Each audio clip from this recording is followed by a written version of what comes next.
नमस्कार दोस्तों, आपके अपने चैनल यामिनी ज्योतिष में बहुत बहुत स्वागत है। आज बात करने जा रहे हैं एक बहुत ही महत्वपूर्ण विषय पे, सूर्य ग्रहण। जी हाँ, एक क्वेरी मेरे पास आई थी। किसी ने मुझसे प्रश्न पूछा था कि क्या सूर्य ग्रहण का महत्व एस्ट्रोलॉजिकली हमारे जीवन पर पड़ता है। तो इसी का उत्तर जो है इस वीडियो के माध्यम से मैं देने जा रहा हूँ। हालांकि ये वीडियो मैंने कल अपलोड की थी, लेकिन कुछ कारणवश उसका जो बैकग्राउंड साउंड था वो शायद थोड़ा सा ठीक नहीं था, इसलिए इस वीडियो को मैंने डिलीट कर दिया है। तो इस वीडियो को दोबारा मैं शूट करने जा रहा हूँ और आपके सामने प्रस्तुत करने जा रहा हूँ कि सूर्य ग्रहण का क्या महत्व होता है। तो आइए वीडियो आरंभ करते हैं। वीडियो आरंभ करने से पहले बहुत बहुत धन्यवाद जो लोग मेरा चैनल सब्सक्राइब कर रहे हैं। देखिए, सबके जीवन में सूर्य ग्रहण का बहुत महत्व रहता है और ये आज की बात नहीं है, सदियों पुरानी भी अगर आप हमारे पुराण जो हैं उनको पढ़ेंगे, बहुत विस्तार से उसमें सूर्य ग्रहण के बारे में बताया गया है। खासकर जब रामायण का समय था, जिस समय महाराज दशरथ के समय में सूर्य ग्रहण लगा और उनके जन्म नक्षत्र के ऊपर सूर्य ग्रहण लगा था, तो वहाँ उस समय में जो ज्योतिषी थे उन्होंने ये फलित किया था कि आपका राजपाट जो है वो छिन सकता है और किसी तरह की आपको हानि भी हो सकती है। वो हानि जो है मृत्यु तुल्य कष्ट तक भी दे सकती है। तो उसी कुछ ही समय बाद सब कुछ जो हुआ सबको मालूम है। श्री राम जी वनवास चले गए और महाराज दशरथ की मृत्यु हो गई। तो ये सूर्य ग्रहण जब लगता है दोस्तों, ये बिल्कुल 100% आपके जीवन पर प्रभाव डालता है। इसमें 3 चीज़ें आपको देखनी बहुत ज़रूरी है। पहला, जहाँ सूर्य ग्रहण लग रहा हो वो राशि आपको देखनी है। कहीं वही राशि आपके चंद्रमा की तो नहीं है, यानी आपकी कुंडली में अगर चंद्रमा मान लीजिए मकर राशि में है तो कहीं सूर्य देव मकर राशि में तो नहीं लग रहा है। पहली चीज़ आपको ये नोट कर लेनी है। दूसरा, आपका जो जन्म नक्षत्र होगा कहीं उस नक्षत्र के ऊपर सूर्य ग्रहण तो नहीं लग रहा है। जिस समय सूर्य ग्रहण लगे, जिस दिन में जिस पर्टिकुलर समय में एक पर्टिकुलर नक्षत्र उस समय होता है, तो वो आपका जन्म नक्षत्र नहीं होना चाहिए। तीसरा, जहाँ राहु देव और केतु देव हों कुंडली में, वो भी आपको ध्यान रखना है। ये कहीं भी आपको पढ़ने को नहीं मिलेगा। जिस राशि में राहु देव केतु देव रहते हैं, अगर वहाँ पे भी सूर्य ग्रहण लग रहा है, मान लीजिए इस कुंडली का एक उदाहरण लेते हैं, राहु देव कर्क राशि में है, 4 नंबर राशि में है। ये थोड़ा छोटा लिखा है, इसको थोड़ा सा बड़ा करके लिख देते हैं। राहु और केतु, राहु 4 नंबर राशि में है, राहु देव क्षमा कीजिए, केतु देव 10 नंबर राशि में है। तो अगर यहाँ पे भी सूर्य ग्रहण लग रहा होगा तो ये भी आपके जीवन में बहुत महत्वपूर्ण भूमिका निभाने वाला है। तो ये 3 चीज़ें हैं जो आप याद कर लीजिए। और इसके बाद जब सूर्य ग्रहण लगता है इनमें से किसी भी 3 चीज़ों के ऊपर और आपकी कुंडली में कोई मारक ग्रह की दशा चल रही हो, वो समय आपके लिए बहुत कष्टपूर्ण हो सकता है दोस्तों। या जिस महीने में सूर्य ग्रहण लगा हो उससे 2-3 महीने के बाद भी अगर कोई मारक ग्रह की दशा आरंभ होने वाली है तो भी आपको जीवन में बहुत बहुत कष्ट हो सकता है। दूसरा, अगर कुंडली में चंद्रमा बहुत ज़्यादा पीड़ित होगा, खासकर राहु देव केतु देव एक्सिस में हो या नीच के मंगल देव द्वारा दृष्ट हो, या मंगल देव अगर वृश्चिक राशि में हो और वक्री हो, उनके द्वारा चंद्रदेव दृष्ट हो और सूर्य ग्रहण आपकी चंद्र राशि में ही लग रहा हो, तो वो जो समय होता है उसके कुछ ही समय बाद ऐसी घटनाएं देखी जाती हैं कि व्यक्ति अपने आप को नुकसान पहुंचा लेता है या उस पीरियड में सुसाइड करने का भी कोशिश जो है वो कर लेता है, या उसके मन में जो नफ़रत होती है दूसरों के खिलाफ़ या किसी ऐसे व्यक्ति के खिलाफ़ जिससे उसको बदला लेना होता है, तो उस समय में वो कोई गलत कार्य कर बैठता है दोस्तों। लेकिन उसके लिए चंद्रमा कुंडली में बहुत ज़्यादा पीड़ित होना चाहिए और चंद्रमा को साहस देने के लिए मंगल देव का उनमें बहुत ज़्यादा प्रभाव होना चाहिए दोस्तों। तो इसी को एक उदाहरण के माध्यम से मैं आपको बताने जा रहा हूँ। ये एक कुंडली है किसी जातक की, पूरा विवरण मैं नहीं बता रहा हूँ कुछ कारणवश यहाँ पे।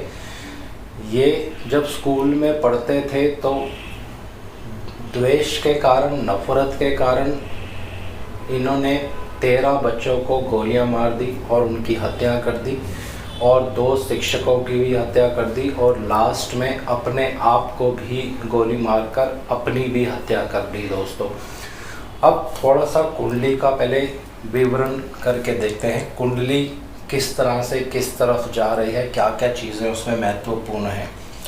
तो एक नज़र में हम कुंडली सबसे पहले देखते हैं, लगन के स्वामी बुधदेव लगन में ही है। यहाँ आप देखेंगे बुधदेव लगन में ही है। इनका नम्बांश मैंने किसी कारणवश नहीं बनाया है, लेकिन जो मैं आपको बताना चाहता हूँ वो लगभग लगन कुंडली से ही यहाँ से पता चल जाएगा। लगन में बृहस्पति देव भी साथ में विराजमान हैं, जो एक अच्छा फल दे सकते हैं, क्योंकि एक शुभ ग्रह के साथ जब कोई दूसरा ग्रह बैठता है तो उसमें भी शुभता आ जाती है दोस्तों। तीसरे बैठे हैं शनिदेव, जो कि पंचमेश भी हैं और षष्ठेश भी हैं, परंतु बुधदेव यहाँ पे शुभ हैं, तो शनिदेव जो है अपना षष्ठेश का जो रोल है इतना ज़्यादा यहाँ पे नहीं निभाने वाले हैं। तो कुल मिलाकर देखें तो लगन और लग्नेश पर किसी भी तरह का पाप प्रभाव नहीं है दोस्तों। एक तरफ लग्नेश के देखेंगे हम, उनके अति मित्र, बुध के अति मित्र शुक्रदेव उनके दूसरे भाव में हैं, और एक तरफ सूर्यदेव अपने ही राशि में हैं। तो किसी भी तरह से लग्नेश पाप कर्त्री में भी नहीं है, ताकि वो बुरा प्रभाव दे सके दोस्तों। तो ये कुछ ऐसी चीज़ है, कुंडली में देखकर एक बार ऐसा लगेगा कि कुंडली बहुत अच्छी है, लग्नेश बहुत बली है। ये व्यक्ति बहुत ही समझदार होना चाहिए, क्योंकि बुध देव जब लगन में रहते हैं और साथ में बृहस्पति देव रहते हैं तो व्यक्ति जो होता है बहुत सुलझी हुई बातें करता है, बहुत सोच समझकर बातें करता है, खासकर जब 6 नंबर राशि में बुध देव रहते हैं और बृहस्पति देव उनके साथ लगन में ही आके विराजमान हो जाते हैं। लेकिन यहाँ पे थोड़ी सी एक और चीज़ है जो देखनी बहुत ज़रूरी है, वो है चंद्रमा। बहुत सी कुंडलियाँ जब आप देखते हैं दोस्तों, अगर आप चंद्रमा को ध्यान से नहीं देखेंगे कि चंद्रदेव पर कितना ज़्यादा पाप प्रभाव पड़ रहा है या कितना ज़्यादा शुभ प्रभाव पड़ रहा है, कौन से पक्ष में व्यक्ति का जन्म हुआ है, ये बहुत ही महत्वपूर्ण होता है। यहाँ देखिए, ये पंचम भाव है कुंडली का। पंचम भाव मतलब आपकी इमोशंस। जब लव अफेयर की बात की जाती है या रोमांस की बात की जाती है, पंचम भाव को बहुत महत्वता दी जाती है। वो इसलिए क्योंकि ये आपके इमोशंस का भाव है। जब आप किसी पुरुष की कुंडली देखते हैं तो पंचम भाव इमोशंस का होता है, और वो इमोशंस जाके मिलती हैं किसी स्त्री से जाकर, और फिर जो वो संबंध है प्रेम संबंध में बदल जाता है। इसीलिए पंचम भाव को प्रेम का भाव भी कहा जाता है, रोमांस का भाव भी कहा जाता है। पंचम भाव में जब चंद्रदेव रहते हैं तो व्यक्ति बहुत ज़्यादा इमोशनल हो सकता है अगर चंद्रमा जल राशियों में होंगे, क्योंकि चंद्रमा जो है आपकी सोच है दोस्तों, आपका दिमाग है, दिमाग किस तरफ जा रहा है ये चंद्रमा कुंडली में दर्शाता है दोस्तों। खासकर चंद्रमा जब 10 नंबर राशि में होते हैं, यहाँ पे वो अपने आप को स्वस्थ महसूस नहीं करते हैं दोस्तों। शनिदेव की राशि में चंद्रमा वैसे ही बहुत पीड़ित माने जाते हैं, और यही एक कारण था यहाँ चंद्रमा पंचम भाव में बैठे हैं। अपने इमोशंस पर व्यक्ति जो है काबू नहीं पा पाएगा। साथ में उनके बैठे हैं केतु देव। जब भी चंद्रमा के साथ केतु देव रहते हैं तो व्यक्ति का मन जो है पीड़ित हो जाता है। केतु देव पीड़ा पहुंचाते हैं चंद्रदेव को, और उनके सामने यहाँ देखिए मंगल देव बैठे हैं। मंगल देव इस लगन के लिए 6 नंबर लगन के लिए मंगल देव सबसे मेलेफिक ग्रह माने जाते हैं, क्योंकि अष्टमेश का रोल ये सबसे ज़्यादा देने वाले हैं। अष्टम भाव में उनकी मूल त्रिकोण राशि है, तो 90% लगभग 90% रिजल्ट यहाँ का और 10% जो है रिज़ल्ट यहाँ का, दोनों ही भाव खराब है। त्रिष्ठाय भाव ये सब माने जाते हैं, उनमें से सबसे कम खराब ये भाव होता है, फिर उससे कम ये भाव खराब होता है, फिर उससे सबसे कम ये, फिर उससे थोड़ा ज़्यादा ये, फिर सबसे ज़्यादा ये। 11वां भाव जो है त्रिष्ठाय भावों में सबसे ज़्यादा खराब भाव माना जाता है दोस्तों। तो इस अष्टम भाव के मंगल देव की, जो कि नीच के हो चुके हैं, साथ में राहु देव भी उनकी युति कर रहे हैं, चंद्रमा को पूर्ण रूप से खराब कर देते हैं दोस्तों। मंगल देव एक ऐसे ग्रह हैं जिनमें गुस्सा रहता है, जिनमें बदले की भावना रहती है, दूसरों से द्वेष करना, नफरत अपने मन में पैदा करना, और ये सब जब मंगल देव राहु देव की युति भी हो जाती है साथ में, इस तरह के कॉम्बिनेशन कुंडलियों में देखने को मिलते हैं। और ये चंद्रमा को जब पीड़ित कर देते हैं तो व्यक्ति जो है कुछ ऐसे अनैतिक कर्म जो है वो कर बैठता है जिसकी उसको उम्मीद नहीं होती है। लेकिन यहाँ पे एक और चीज़ देखेंगे, चंद्रमा धनिष्ठा नक्षत्र में है दोस्तों, ये बहुत ही महत्वपूर्ण बात है।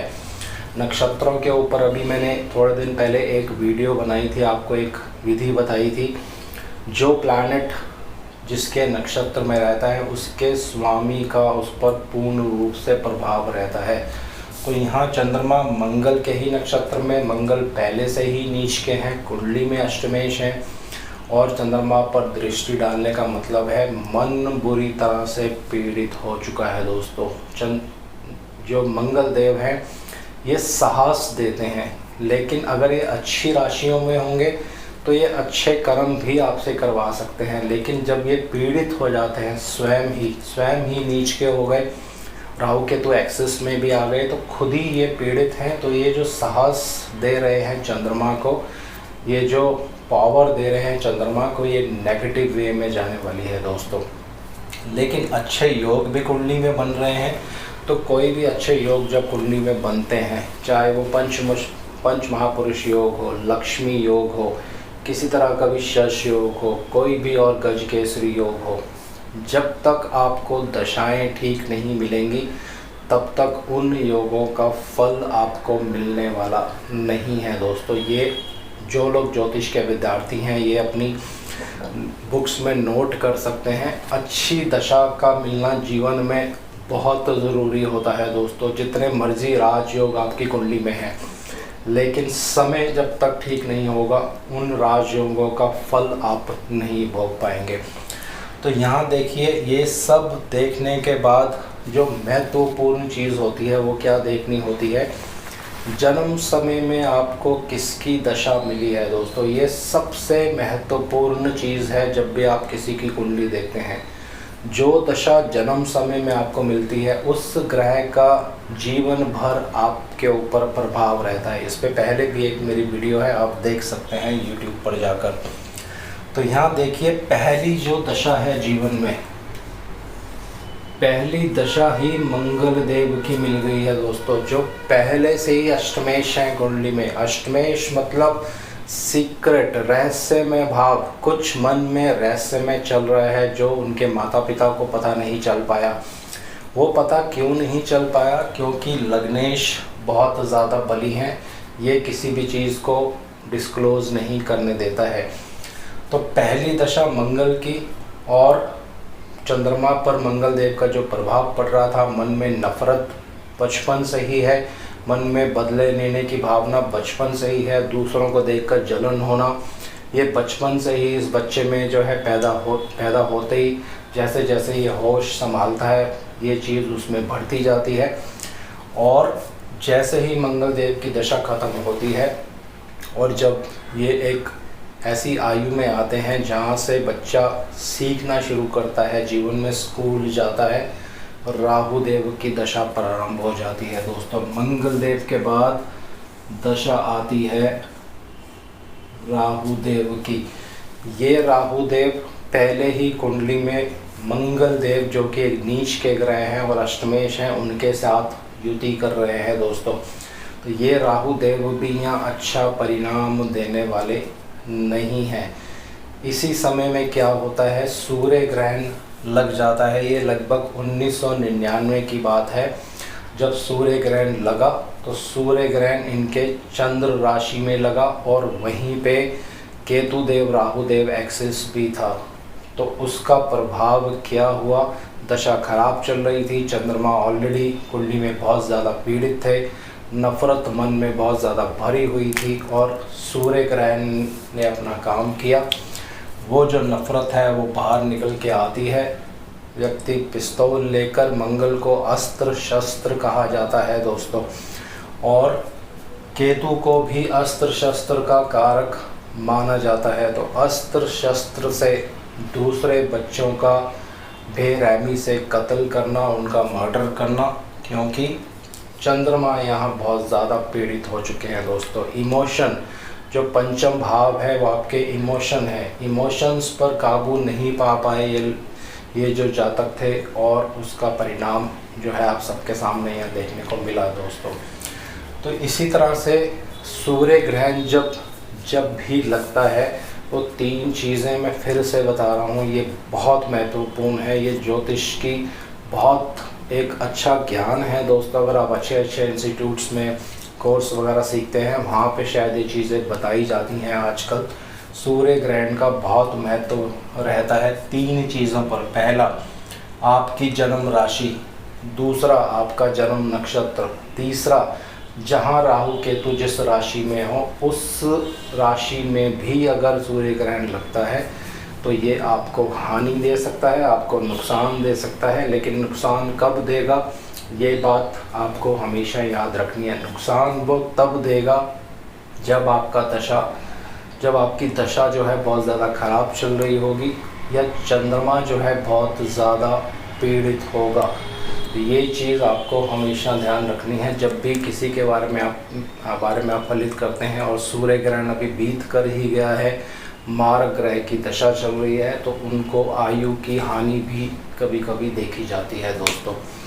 तो ये एक छोटी सी वीडियो है सूर्य ग्रहण के ऊपर, कैसे सूर्य ग्रहण जो है हमारे जीवन में प्रभाव डालते हैं। तो मेरा आप सबसे आग्रह है, जब भी सूर्य ग्रहण लगने वाला हो, अपनी कुंडलियाँ देखें, अपने जन्म नक्षत्र देखें, राहु देव केतु देव आपके कहाँ पे हैं उनको देखें, चंद्रमा जिस राशि में है उनको देखें, और फिर विधिवत जो उपाय करने होते हैं वो उपाय आप ज़रूर करें दोस्तों। लेकिन अगर दशा आपकी अच्छी चल रही है तो फिर किसी तरह से चिंता करने की ज़रूरत नहीं होती है। फिर भी अच्छी दशा के बावजूद भी आप उपाय जो है अवश्य करें, किसी अच्छे देवज्ञ को अपनी कुंडली दिखाकर।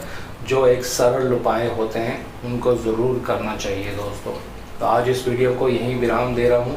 अगली वीडियो में चर्चा करेंगे मंगल देव जब 9वें भाव में रहेंगे तो किस तरह का परिणाम जो है वो देखने को मिलेगा।